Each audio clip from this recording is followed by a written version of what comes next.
Hello students, आज हम inter physics में नया चैप्टर पढ़ाएंगे। फर्स्ट चैप्टर हम आपको पढ़ा चुके प्रकाश का परावर्तन, गोलीय दर्पण एवं अपवर्तन। अब हम पढ़ाएंगे नया चैप्टर प्रकाश का गोलीय पृष्ठों पर अपवर्तन, लेंस। इसका पार्ट फर्स्ट पढ़ाएंगे, वीडियो फर्स्ट होगी इसकी। प्रकाश का गोलीय पृष्ठों पर अपवर्तन, अपवर्तन ही के बारे में बताएंगे चैप्टर, उसमें लेंस ही बताएंगे इस चैप्टर में। उसका पार्ट पहली वीडियो स्टार्ट कर रहे हैं। तो पहला हेडिंग इसमें है गोलीय अवतल पृष्ठ पर अपवर्तन का सूत्र। गोलीय अवतल पृष्ठ पर अपवर्तन सूत्र, गोलीय शब्द आ रहा है। इस गोलीय का मतलब है गोले से कटा हुआ भाग। एक गोला लेंगे, कांच का खोखला गोला, इसका ये पार्ट हमने काट लिया, ये काट के अलग कर दिया, इतना हिस्सा ये हमने काट के अलग कर दिया, तो ये बन गया आपका गोलीय पृष्ठ। ध्यान रखिए, गोले कटा हुआ भाग गोलीय पृष्ठ कहलाता है। ये हम आपको पहले की वीडियो में बता चुके हैं। गोले से कटा हुआ भाग, एक गोला लेंगे, कांच का खोखला गोला, उसका एक पार्ट इतना हिस्सा काट के फेंक देंगे, तो जो बचा हुआ है यहाँ से यहाँ तक, इसे कहेंगे गोलीय पृष्ठ। तो गोलीय अवतल पृष्ठ, इधर से देख रहे हैं तो ये धसा हुआ, ये अवतल है, और इधर से देख रहे हैं तो उत्तल है। तो हम गोलीय अवतल पृष्ठ पर अपवर्तन का सूत्र बताएंगे।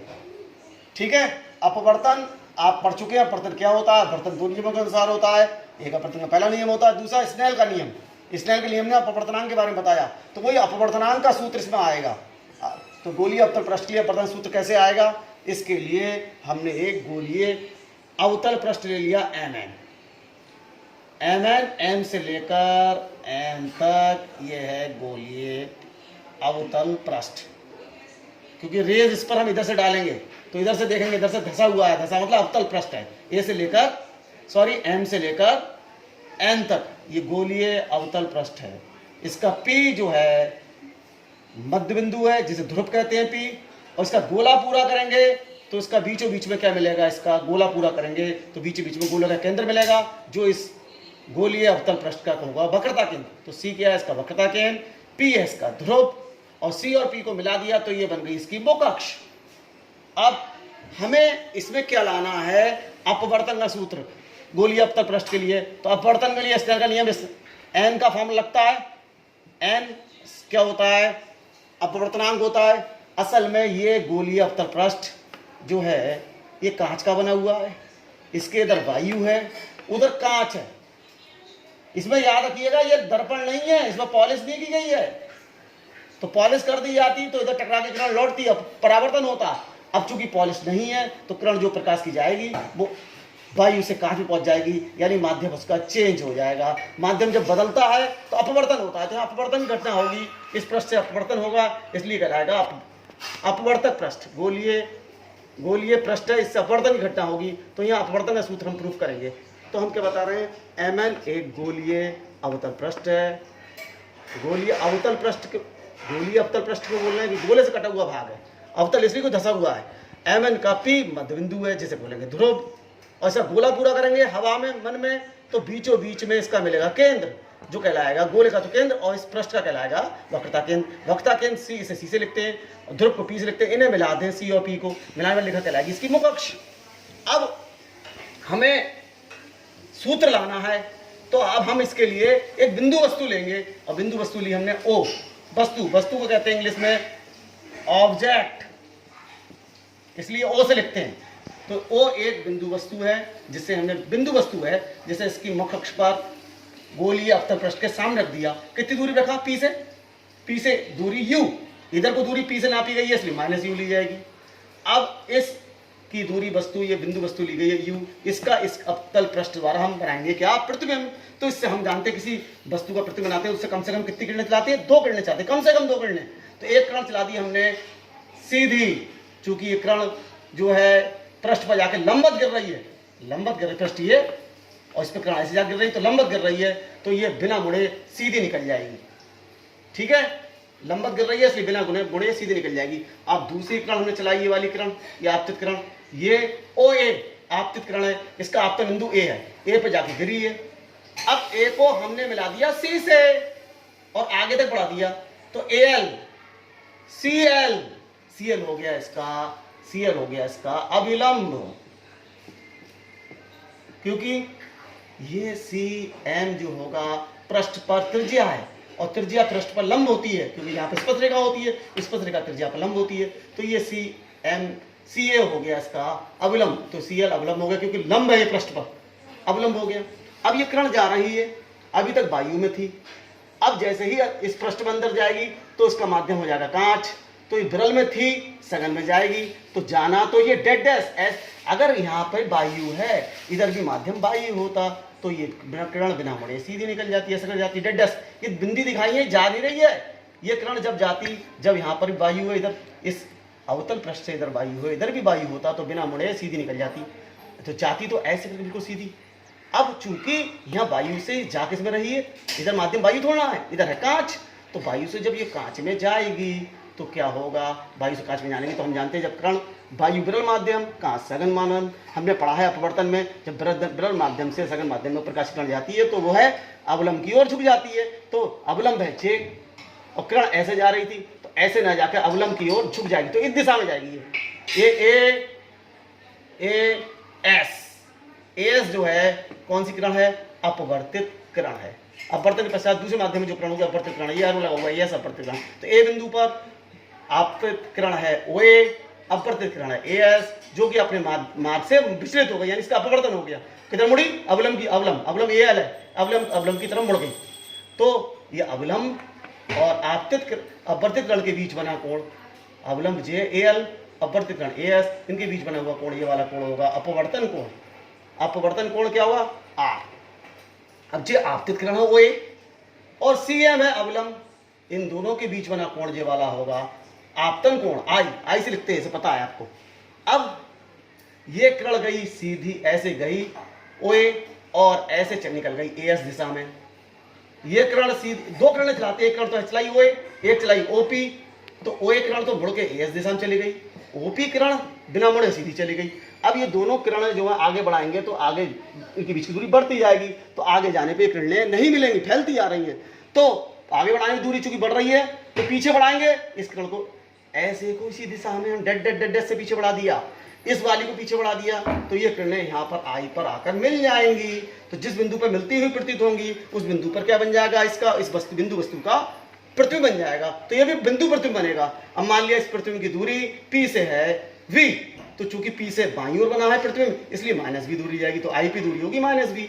अब हमने क्या करा, इस आपतन बिंदु से मुख पृष्ठ पर, मुख अक्ष पर लंब गिरा दिया AT, तो AT जो है अवलंब है। अब दिमाग लगाने वाली बात ये, इसको जितना ये जो पृष्ठ है, गोलीय पृष्ठ, अवतल पृष्ठ, जितना मोड़ते जाएंगे इसे, इसका गोला छोटा होता जाएगा जितना ये फैला होगा गोला बड़ा होगा, तो जितना फैला हुआ होगा गोला बड़ा होगा तो व्यास ज्यादा होगा, और जितना मोड़ते जाएंगे तो व्यास क्या होता जाएगा, कम होता जाएगा, व्यास ये वाला व्यास कम होता जाएगा। तो अगर इसको मोड़ते जाएं, जितना ज्यादा गोलीय इसका, यानी इसका जो इसका व्यास, जो इस पृष्ठ का व्यास जितना कम होगा जैसे जैसे मोड़ते जाएंगे, ये लंब गिराओगे, अगर देखो लंब इसमें गिराया जाए तो P पॉइंट J T आया, और लंब इसमें गिराया जाए P पॉइंट यहाँ, तो लंब P के लंब का जो फुट है वो T, जितना मोड़ते जाओगे तो ये फुट जो होगा T यहाँ ये मुड़ जाएगा, तो ये पॉइंट यहाँ थोड़ा यहाँ होगा, तो यहाँ लंब गिराओ, T कहाँ होगा, P के पास पहुँच जाएगा, तो T को हम P पर मान सकते हैं, तो T पॉइंट P पर होगा यदि जिसका इस गोलीय पृष्ठ का व्यास क्या होगा, कम होगा। क्लियर हो गया, T और P, जो दूरी चाहे P से नापे चाहे T से मापे, बात एक ही है, यदि इस गोलीय पृष्ठ का व्यास कम होगा, यानी इसकी जो जिसको हम बैंड करते जाएं, इसको मोड़ते जाएं, यानी इसका गोला छोटा करते जाएं, तो ये T पॉइंट P की तरफ जाता रहेगा। अब ये बिंदु प्रतिबिंब बन गया, ये वस्तु है, ओ वस्तु का प्रतिबिंब बन गया I, किसके द्वारा, हमने लिखा है चित्रानुसार गोली अवतल पृष्ठ MN की मुख अक्ष पर रखी, U दूरी पर रखी बिंदु वस्तु, U दूरी पर रखी बिंदु वस्तु O का बिंदु प्रतिबिंब I V पर बनता है, V दूरी पर बनता है, ठीक है। ये दूरी U V माइनस ली गई है, वस्तु भी इधर है लेफ्ट हैंड साइड में, प्रतिबिंब भी इधर है। अब ध्यान देने वाली बात यह है कि अब हम क्या करेंगे, मान लेंगे कि जो आपतित किरण है OA, ये मुख अक्ष के साथ अल्फा कोण बनाती है, अब अपवर्तित किरण मुख अक्ष के साथ बीटा कोण बनाती है, और अवलंब मुख अक्ष के साथ में गामा कोण बनाता है, ये अवलंब है एक पॉइंट पर। अब ध्यान देने वाली बात यह है, जे तो आपको बता दिया आपतित किरण और अवलंब के बीच बना कोण आपतन कोण हो गया, जे वाला कोण अपवर्तित किरण अवलंब के बीच बना कोण अपवर्तन कोण हो गया। अब देखो यही वाली किरण तो हमने पीछे बढ़ाई है डेड से, और जे अवलंब जा रहा है ML और CM एक ही बात है। तो ये वाला कोण और ये वाला कोण क्या होगा, दोनों शीर्षाभिमुख कोण होंगे। शीर्षाभिमुख कोण आपस में क्या होते हैं, बराबर होते हैं। तो ये वाला R है तो ये कोण भी R होगा। अब इसमें हम क्या करेंगे, हमें चक्कर अकल में हमें अपवर्तनांक का सूत्र निकालना है और अपवर्तनांक के सूत्र में हम क्या करेंगे, अपवर्तनांक के सूत्र में हम स्नेल का नियम लगाएंगे। स्नेल का नियम होता है n बराबर साइन आई बटे साइन आर। तो हमें किसका मान चाहिए, I और R के मान चाहिए। तो I और R निकालने के लिए हम देखेंगे ए वाला AOC, ये त्रिभुज, ये तिरछा वाला त्रिभुज है AOC, इस त्रिभुज है। अब ये कोई त्रिभुज है, हम बना के दिखा रहे हैं, ये त्रिभुज बना के दिखा रहे हैं। ये त्रिभुज है AOC, अलग से बना के दिखा रहे हैं AOC। इसकी C का ये पॉइंट बढ़ा दें, तो किसी त्रिभुज की बड़ी एक भुजा बढ़ा दें तो बड़ी हुई भुजा लगी हुई भुजा से जो कोण लगाती है वो कहलाता है कोण, कहलाता है बहिष कोण। और हम जानते हैं बहिष कोण का मान दो अंदर वाले कोणों के योग के बराबर होता है। तो त्रिभुज हमने देखा, त्रिभुज AOC में का बहिष कोण कौन है, इस त्रिभुज AOC का बहिष कोण है, ये भुजा बढ़ा दिया आगे तो गामा। तो गामा क्या होगा, दो अंता कोणों के योग के बराबर होगा। इस त्रिभुज के AOC के दो अंदर के कोण, एक तो I है, ये वाला कोण I है, और एक अंदर का कोण अल्फा है। तो बताओ गामा बराबर हो जाएगा अंदर वाले कोणों का योग के अल्फा प्लस I। अब अल्फा I हरण दिया, अल्फा को उधर ले गए तो gamma minus alpha equal to I, ये समीकरण एक हो। सेम ये छोटा वाला त्रिभुज AIC का भी बहिष्कोण गामा है, तो वो गामा कोण भी इस वाले त्रिभुज AIC के अंदर के कोण, अंदर कोण अंतर कोण कौन से, बीटा और R, इनके योग के बराबर होगा। तो गामा बराबर बीटा प्लस R। अब इसमें हमने R यहाँ रहने दिया, बीटा को इधर ले गए तो गामा माइनस बीटा प्लस वाला इधर ले माइनस का इक्वल टू हो जाएगा R। इससे हमने I और R कोण के मान निकाल लिए। अब ये हम बता ही चुके कि आपते बिंदु A से हमने मुख पर लंब AT डाला है, ठीक है। अब जैसे ही अगर इसका हम क्या बढ़ा दें, गोली पृष्ठ का व्यास छोटा हो, ये घेरा इसका छोटा करते जाएं, किसका, दिए हुए अवतल पृष्ठ का, तो T बिंदु P के समीप हो जाएगा, ठीक है। उस समय ये एंगल I और R जो होंगे दोनों छोटे हो जाएंगे। छोटे हो जाएंगे तो हम साइन I को I ले सकते हैं कि साइन थीटा बराबर थीटा होता है यदि थीटा टेंड्स टू 0, थीटा बहुत छोटा हो तो साइन थीटा थीटा के बराबर होता है, इसलिए साइन I के बराबर होगा, साइन R के बराबर होगा। अब स्नेल का नियम लगा दिया हमने, n बराबर साइन I बटे साइन R, स्नेल का नियम पढ़ा चुके हैं आपको। तो साइन I की जगह हमने I और साइन R की जगह R रख दिया। जैसे साइन थीटा होता है ऐसे साइन I होगा और साइन R होगा। क्यों होगा ये दोनों, क्योंकि I और R छोटे होंगे। क्यों छोटे होंगे, अगर इसकी जो व्यास ले, व्यास छोटा हो किसका, पृष्ठ का, तो अब साइन I की जगह I रख दिया, साइन R की जगह R रख दिया। अब इसकी तिरछी गुणा कर ली तो I n की गुणा में R आ जाएगा NR बराबर I। ये समीकरण नंबर 3 हो गए। इस समीकरण 3 में I और R के मान लगा दिए समीकरण 1 और 2 से। 1 से मान लगाया गामा माइनस अल्फा, किसकी जगह, I की जगह, गामा माइनस अल्फा, और इसी में R की जगह मान लगाया समीकरण 2 से, कितना, गामा माइनस बीटा। तो ये समीकरण NR बराबर I में n की जगह n, R की वैल्यू ये वाली गामा माइनस बीटा और I की वैल्यू गामा माइनस अल्फा लगा दी। अब इसे खोलेंगे तो n gamma minus n beta equal to gamma minus alpha, इसकी मल्टीप्लाई हो जाएगी। गामा को उधर ले आए, प्लस वाले इधर माइनस आ जाएगा, n बीटा माइनस का था उधर को उधर ले गए, प्लस का हो गया। अब इन दोनों में गामा का मान आ गया, n minus 1 equal to n beta minus alpha, ये समीकरण नंबर 4 हो गई। अब ध्यान रखिए, जब गोलीय पृष्ठ का व्यास सूक्ष्म होगा, हम ऐसा ले रहे हैं गोलीय अवतल पृष्ठ जिसका व्यास छोटा हो, यानी घेरा कम हो, घेरा मुड़ा हुआ हो, ज्यादा बेंड हो, ठीक है। गोलीय पृष्ठ का व्यास कम होगा तो अल्फा को हम tan अल्फा ले सकते हैं, बीटा को tan बीटा ले सकते हैं, गामा को tan गामा ले सकते हैं। अब tan अल्फा निकालना है तो हमने यहाँ से ये देखो tan अल्फा कोण इसमें है, किस त्रिभुज में, ATO एक समकोण त्रिभुज है, क्योंकि लंब डाला गया है। तो समकोण त्रिभुज में क्या होता है, tan अल्फा इक्वल टू लंब बटे आधार, इसका लंब है AT, आधार है OT। तो देखो हमने लिख दिया AT बटे OT या TO। अब AT की जगह तो AT लिखा।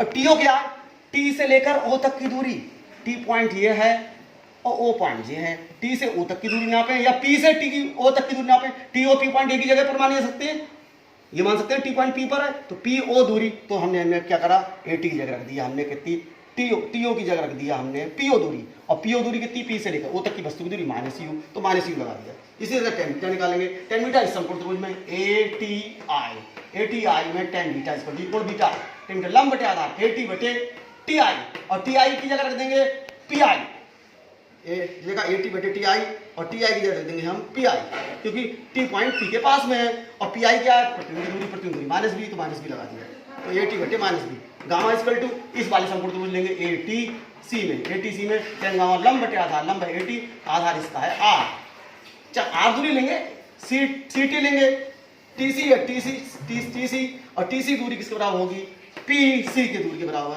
क्योंकि T पॉइंट P के पास में है, वही होगी इसकी वक्रता त्रिज्या कितनी लिखेंगे माइनस R, इधर माइनस लिया क्योंकि ये भी इधर को है, ये वैल्यू अल्फा बीटा गामा के मान हम क्या करेंगे समीकरण 4 में रख देंगे, अल्फा बीटा के मान समीकरण 4 में रखने पर तो गामा की जगह क्या रखा हमने AT बटे माइनस R, n माइनस से 1 ऐसे ही उतारा बराबर n, बीटा की जगह रख दिया हमने कितना AT बटे माइनस बी, और अल्फा की जगह रख दिया हमने AT बटे माइनस यू।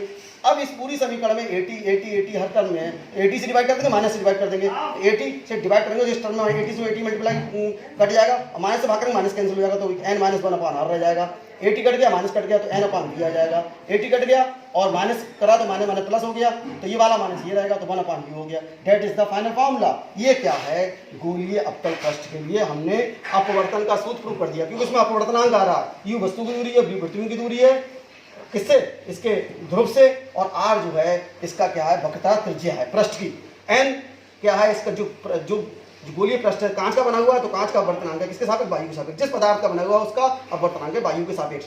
ये हमने गोलीय अवतल पृष्ठ के लिए करा, उत्तल पृष्ठ के लिए भी ये सूत्र होता है, जो गोलीय अवतल पृष्ठ के लिए होता है वही उत्तल पृष्ठ के लिए, वो हम कल कराएंगे, दैट्स ऑल।